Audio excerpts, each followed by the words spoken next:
Israel Gaza में हमले जारी रखने की अपनी जिद पर अड़ा हुआ है, लेकिन अब उसकी ये जिद उसे महंगी साबित होती दिख रही है। दरअसल अमेरिका समर्थित इजराइल को अब सिर्फ हमास ही नहीं बल्कि हूती और हिजबुल्लाह सहित कई अन्य लड़ाका समूहों के हमलों को झेलना पड़ रहा है। हालांकि ये प्रतिरोधी या लड़ाका समूह पहले भी इजरायली सैनिकों और सैन्य हथियारों पर हमला करते रहे हैं, लेकिन कुछ समय के लिए ये थोड़े शांत हो गए थे। अब जब इजराइल ने गाजा में अपनी क्रूरता बढ़ा दी है तो ये लड़ाके एक बार फिर तेजी से सक्रिय हो गए हैं और एक एक कर इजरायली सैनिकों और इजरायली सैन्य हथियारों पर हमले कर रहे हैं।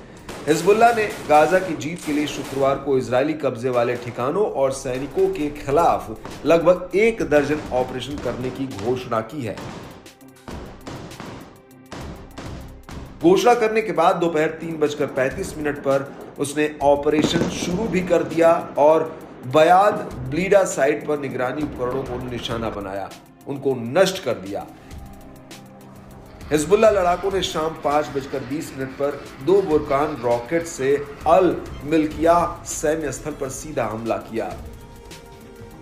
लड़ाका समूह ने कहा कि उसने शाम 5:40 पर मार्गारियट बस्ती में इजरायली सैनिकों द्वारा इस्तेमाल की जाने वाली एक इमारत पर भी रॉकेट से हमला कर दिया।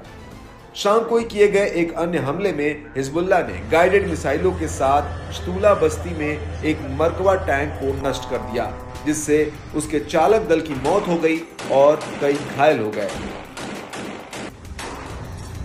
टैंक के नष्ट होने के बाद उसके मलबे के चारों तरफ इजरायली सैनिक घूम रहे थे, उन पर भी हिजबुल्लाह लड़ाकों ने गोले दाग दिए। इन्होंने शाम 6:30 बजे दुबई बैरक में गश्ती कंपनी मुख्यालय पर फलक रॉकेट से हमला किया, जिससे भारी नुकसान हुआ है। इसके अलावा इजराइल की खुफिया सेना द्वारा इस्तेमाल की जाने वाली मनारा बस्ती में एक इमारत पर भी 6:30 बजे हमला किया गया। इससे निगरानी उपकरण नष्ट हो गए। हिजबुल्लाह ने शाम 7:30 बजे इजरायली कब्जे वाले कफर चौबा पहाड़ियों में अल रामथा सैन्य अड्डे पर रॉकेट से हमला किया, जिससे सीधा नुकसान हुआ। हनवे गांव पर इजरायली हमले के जवाब में भी हिजबुल्लाह ने विस्फोटक यूएवी का उपयोग करके 2 ऑपरेशन कर लेने की घोषणा की। पहला हमला शाम 6:35 पर किया गया और दूसरा शाम 7:05 पर किया गया। रात 9:30 बजे हिजबुल्लाह ने बीट हिलेल में बटालियन 769 के कमांड सेंटर पर फलक रॉकेट से हमला किया। इजरायली मीडिया ने स्वीकार किया कि लेबनान की सीमा के पास शतूला बस्ती पर ड्रोन हमले में 4 इजरायली सैनिक अलग अलग स्तर पर घायल हो गए। हालांकि इन हमलों में हिजबुल्लाह के भी 2 लड़ाके मारे गए। हिजबुल्लाह ने घोषणा की कि उसके 2 लड़ाके शुक्रवार को अल कुद्स के रास्ते पर अपना कर्तव्य निभाते हुए शहीद हो गए। हिजबुल्लाह के साथ हूती भी इजराइल पर ताबड़तोड़ हमले कर रहा है और इजरायली सैनिकों को मारने के साथ ही उनके सैन्य हथियारों को भी नष्ट कर रहा है। इसके अलावा ईरान समर्थित अन्य प्रतिरोधी समूहों ने भी इजराइल को उसकी क्रूरता और नरसंहार का जवाब देने की चेतावनी दी है।